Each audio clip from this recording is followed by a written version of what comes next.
Meu marido me deixou no aeroporto por mensagem, dizendo que lamentava ter se casado com sua segunda opção. Mas, após 2 semanas, ligou chorando copiosamente depois de ler o que deixei. Antes de começarmos a história, deixe seu like e se inscreva no canal para não perder as próximas histórias. A viagem do nosso primeiro aniversário havia sido meu sonho, um resort à beira-mar, jantares à luz de velas e tempo para estarmos juntos como casal. Já sabe, eu sentia que era a maneira perfeita de celebrar o primeiro ano de vida como marido e mulher. Planejei vários detalhes, desde o vinho favorito dele para o brinde até para ser uma experiência única. Ele parecia feliz, ou pelo menos, eu pensei que estivesse, mas agora está mais óbvio ver alguns sinais. Embora sutis, ele não era o mesmo durante a viagem. Estava verificando o telefone o tempo todo, não queria segurar minha mão durante os passeios e passava muito tempo olhando para o oceano em vez de conversar comigo. Sempre dizia que eu estava pensando demais, então me convenci de que estava imaginando a tensão. Nosso último dia foi mais tranquilo do que eu esperava. Esperava um último jantar romântico, mas ele sugeriu ficarmos no hotel e pedir serviço de quarto. Ele mal tocou na comida e não parava de me olhar, como se quisesse dizer algo, mas não encontrava as palavras. Pensei que talvez ele estivesse planejando uma surpresa, talvez um presente ou um gesto sincero para terminar a viagem da melhor forma. Quando chegamos ao aeroporto, de repente ele se desculpou para ir comprar um café. Eu me sentei na porta de embarque olhando meu telefone, já pensando que deveríamos voltar à rotina. Meu telefone vibrou, era uma mensagem dele. Quase sorri, pensando que estava sendo fofo, me enviando uma mensagem a poucos passos de distância, mas não era fofo de jeito nenhum. E pensar que voltaríamos à rotina era alegre, comparado ao que ele escreveu. Ele disse que não podia mais continuar fingindo felicidade quando não a tinha, que lamentava ter se casado comigo porque eu não era sua primeira opção e tinha aceitado a sua segunda. Disse que sentia muito, mas que não era justo para nenhum dos dois continuar vivendo uma mentira. Ele não voltaria comigo, pediu que eu voltasse sozinha para casa e que conversaríamos mais tarde, quando ele estivesse pronto. Se isso fosse uma piada ruim, eu esperava vê-lo rindo de algum lugar, mas olhei ao redor e ele não estava lá. Ele tinha ido embora. Eu reli a mensagem, esperando ter lido errado, mas não. Tentei ligá-lo, mas todas as chamadas iam diretamente para a caixa de mensagens. Ele havia desligado ou não tinha cobertura. Ou seja, ele acabara de me abandonar no aeroporto sem nem ao menos ter a decência de me explicar as coisas cara a cara e, pior ainda, depois de uma viagem de aniversário. Ele poderia ter me dito tudo isso em casa. Eu estava fazendo um esforço para não chorar ali. Havia tanta gente e eu tinha vergonha, além de não querer dar o gosto de chorar à pessoa que eu considerava meu marido. Logo as pessoas começaram a embarcar. Então peguei minhas coisas e fui procurar meu assento. Embora eu deva admitir, não quero parecer uma mulher forte, mas quando o avião decolou, algumas lágrimas caíram. Eu olhava pela janela e acho que ninguém me viu.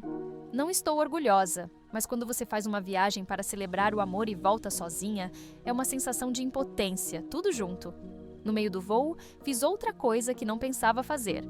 Escrevi para ele, depois de ele não atender as ligações. Não pensei que precisava falar com ele, mas queria respostas. Se eu soubesse, não teria comprado bilhetes para um avião com serviço de internet. Só escrevi: "Por quê? Por que está fazendo isso?" A resposta veio algum tempo depois. Ele disse que estava cansado de continuar fingindo ser alguém que não era, que tentou fazer funcionar, mas não podia forçar sentimentos que não estavam lá. Admitiu que casou comigo porque eu era segura, confiável e fácil de agradar, mas não era a mulher que ele realmente queria.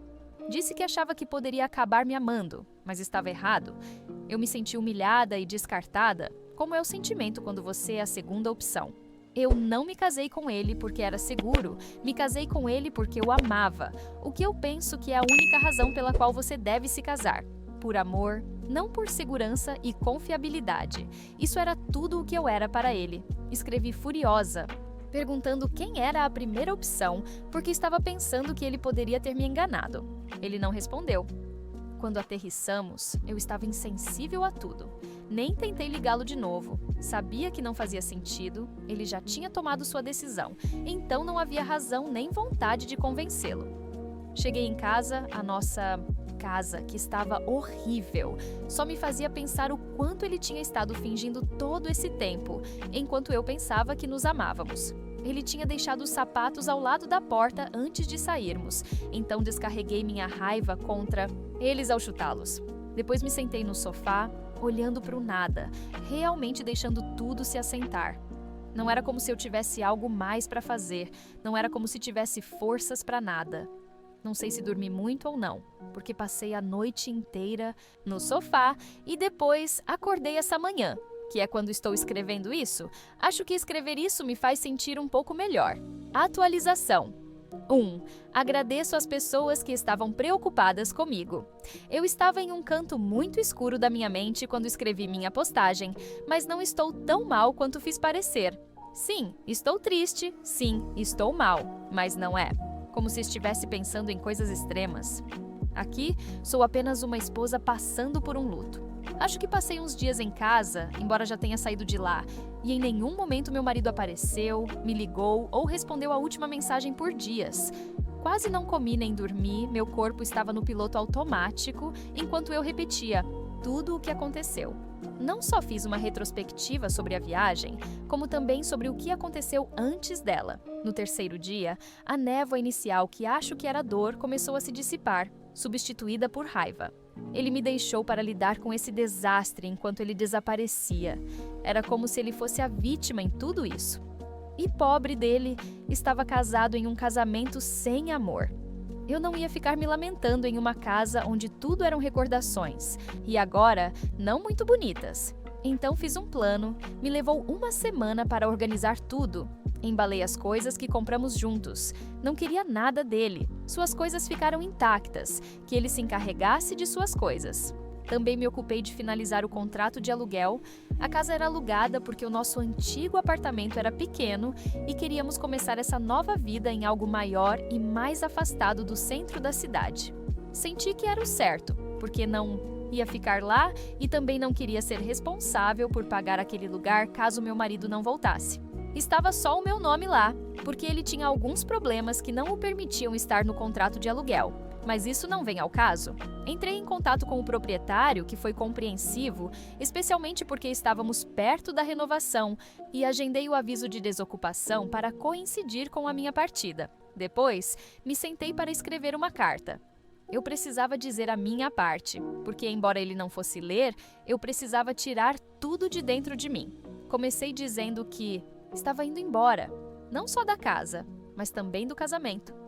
Escrevi algumas coisas pessoais, coisas que fiz por ele nesse tempo, que não são importantes. Disse o quão sujo se sentia ser descartada assim, em um aeroporto, só porque era a sua segunda opção. Lembrei a ele que enquanto ele perseguia uma ilusão, eu estava construindo uma vida para nós, uma vida que ele não merecia.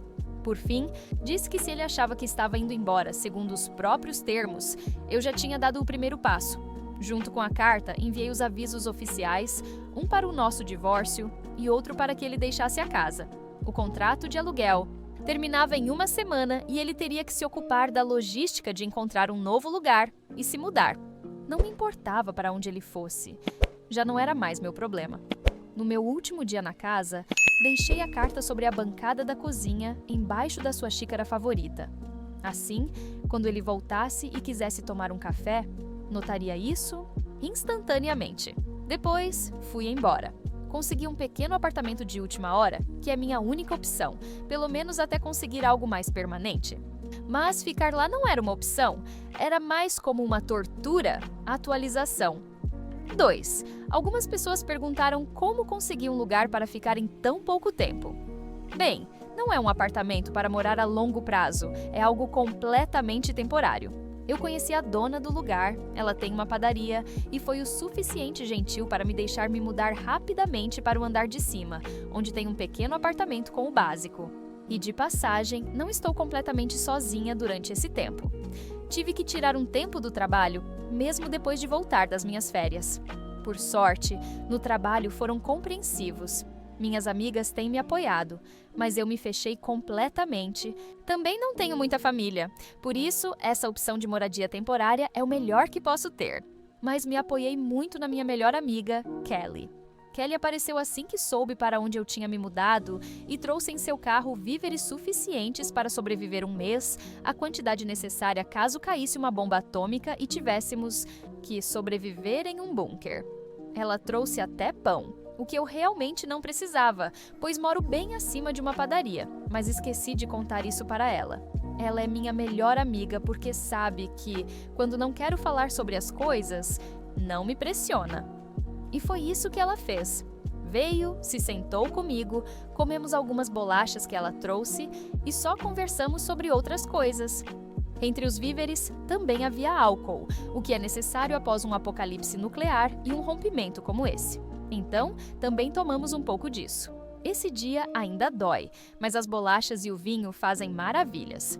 Atualização 3. Já se passaram exatas 2 semanas desde que saí da casa e a ligação chegou. Eu já esperava, não era uma questão de se ele me ligaria, mas de quando. Sabia que ele ainda tinha acesso à casa. O proprietário me informou que as coisas dele ainda estavam lá.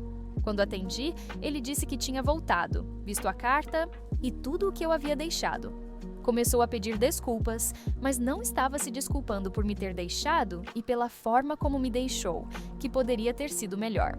Ele estava se desculpando porque se arrependeu de me ter deixado. Passou vários dias pensando e percebeu que tudo havia sido um erro.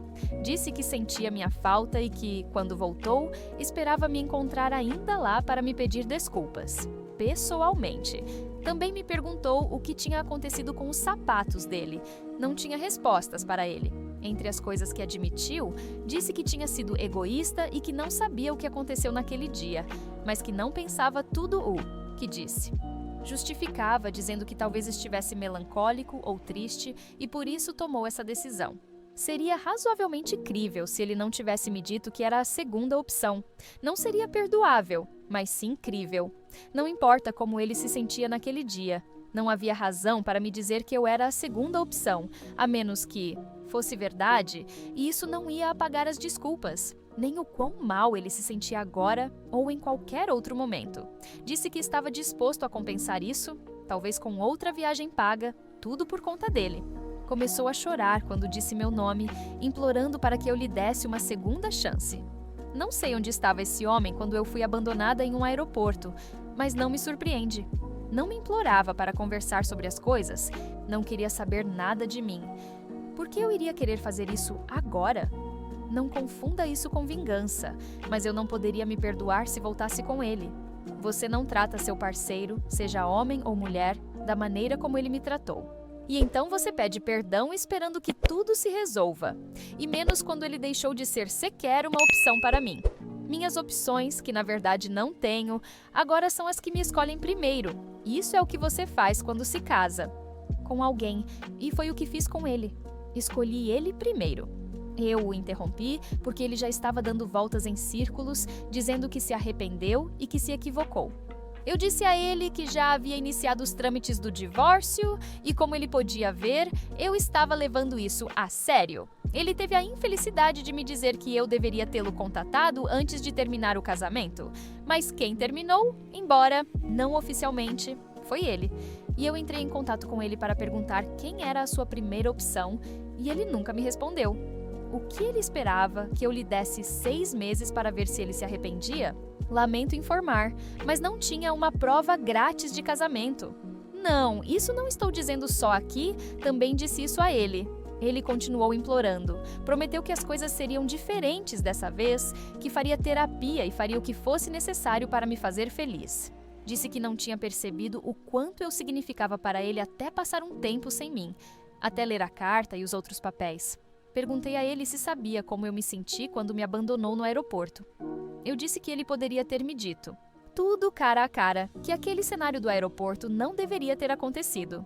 E, entre outras coisas, disse que, embora desejasse o melhor para ele, na verdade não estava interessada. Eu merecia algo melhor, muito melhor, que um homem que termina um casamento por mensagem em um aeroporto e depois de umas férias de aniversário. Enumero essas coisas e me pergunto se ele realmente esperava que eu lhe desse uma segunda chance. Quase em um sussurro, porque estava derrotado, ele me perguntou se poderíamos nos ver pessoalmente para conversar.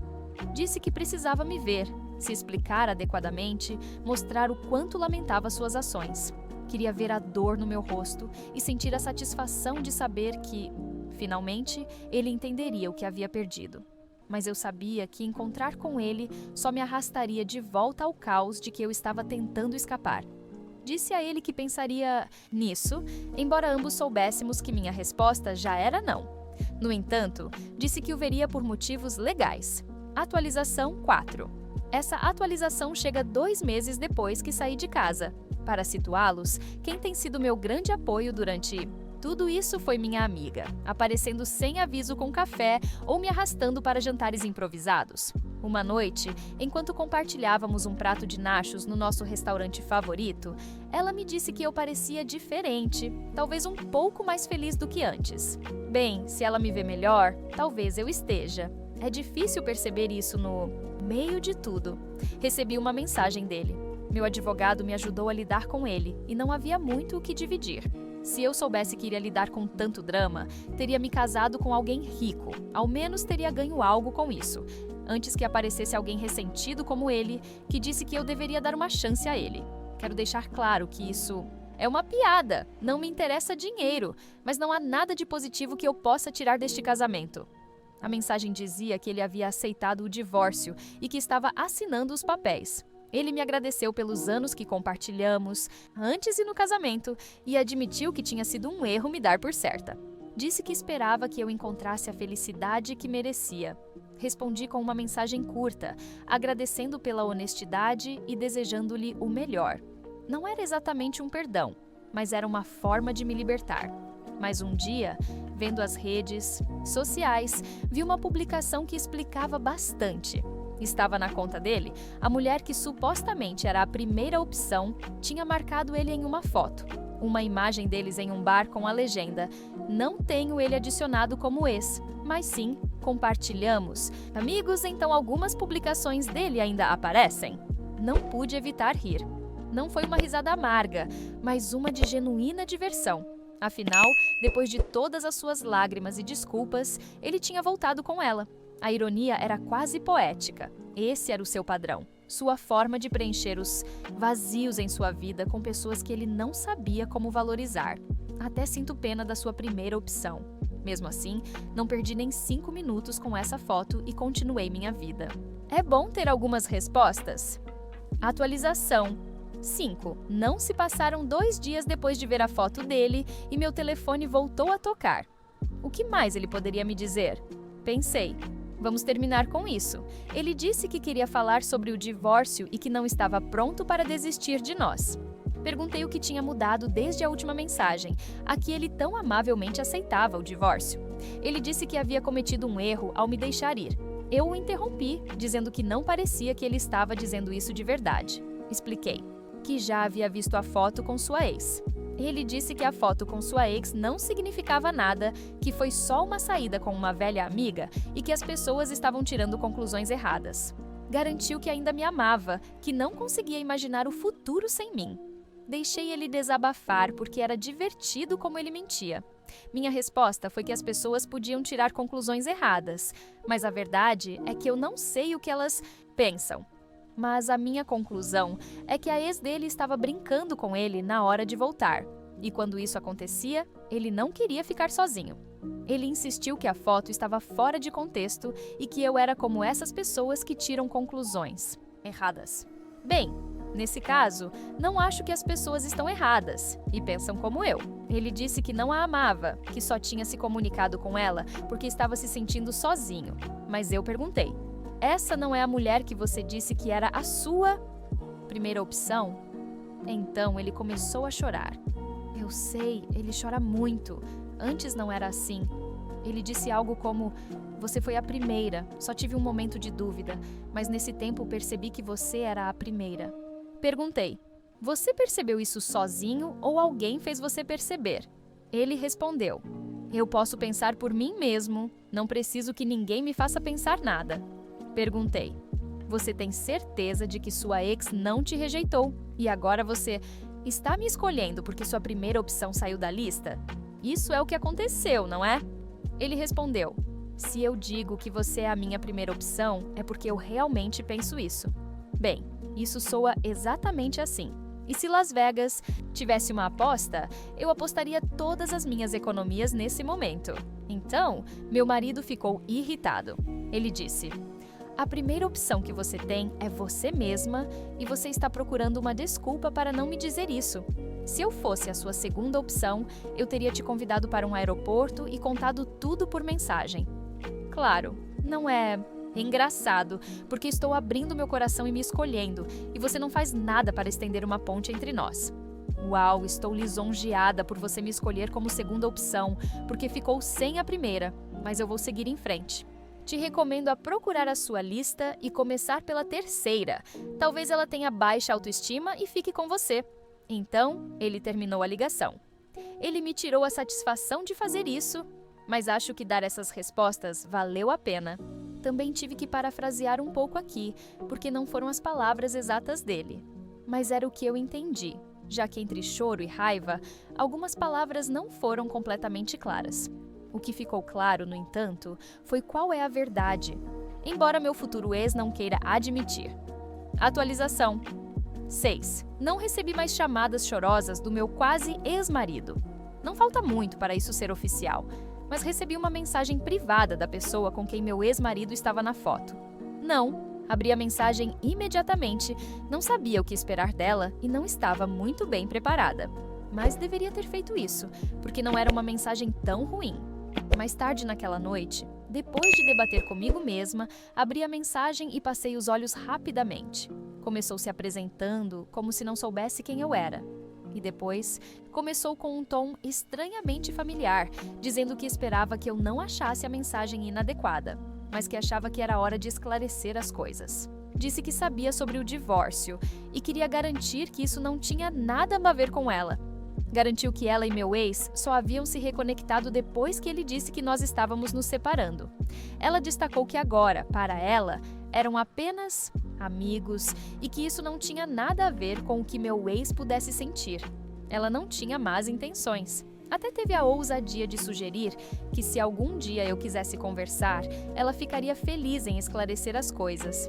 Neste ponto, não há muito o que esclarecer. A mensagem dela e meu ex já haviam deixado as coisas muito claras. Mesmo sem a mensagem dela, não acredito que ela tenha sido a razão pela qual meu casamento desmoronou. Pelo menos não de forma direta. Ele foi a razão. Respondi que estava tudo bem, que não precisava de mais explicações. Não sei, mas tenho a sensação de que ela não foi a vilã aqui. Não vejo motivo para ela me escrever, a menos que ela se sinta culpada por ter destruído um casamento de forma indireta. Ou seja, se ela tivesse algo com meu ex, ela não estaria me escrevendo agora, e meu ex estaria com ela, em vez de me ligar chorando para que eu lhe desse outra chance. Se eu estivesse envolvida em algo assim, acho que também tentaria limpar meu nome. Mas se estou errada aqui, bem, não estou dizendo que não. Não é como se realmente importasse. Eu mesma estou me afastando. Ela é livre para ficar com meu ex se quiser, especialmente se já ficou com ele durante o meu casamento. No dia seguinte, mencionei casualmente para Kelly que queria ver a mensagem. Ela pensa o mesmo que eu sobre isso. Agora, ela está me ajudando a me mudar para um lugar mais permanente, um que não tenha cheiro de padaria o tempo todo.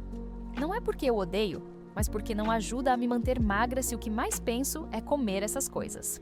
Eu disse à proprietária que deveria decorar o lugar e publicá-lo no Airbnb como uma experiência gastronômica. Com certeza ganharia muito dinheiro. Acho que na semana seguinte, ou na outra, o divórcio já estará finalizado. Talvez seja hora de começar a procurar minha primeira opção, uma onde também seja a primeira opção dele, mas sem pressa. Estar sozinha não é tão ruim. Atualização 7. O divórcio terminou há alguns meses. Mas isso não é o mais importante, nem o fato de meu ex ter insistido para que voltássemos. Como não houve nada importante digno de menção e o bloqueei, não vale a pena nem fazer um resumo. O importante aqui é que Kelly, minha amiga, lembram dela? Encontrou algo sobre a ex do meu ex-marido, que se casou com Kelly. Temos uma teoria e gostaria de ler a opinião de vocês e saber o que pensam. Sobre a minha, achamos que meu ex descobriu que ela tinha se comprometido e isso o deixou deprimido. Então, ele terminou comigo para tentar uma última vez com ela. Talvez tenha organizado uma reunião com amigos para simplesmente estar perto dela, mas ela disse a ele que tinha uma primeira opção e ele tentou voltar comigo. Isso faz sentido também, porque meu ex tem postado coisas deprimentes na sua linha do tempo, justamente na época do casamento da ex. Não importa se isso é verdade ou não, a moral da história é que é melhor ter uma única opção e se dedicar a ela, porque você pode acabar sem nada e sem opções.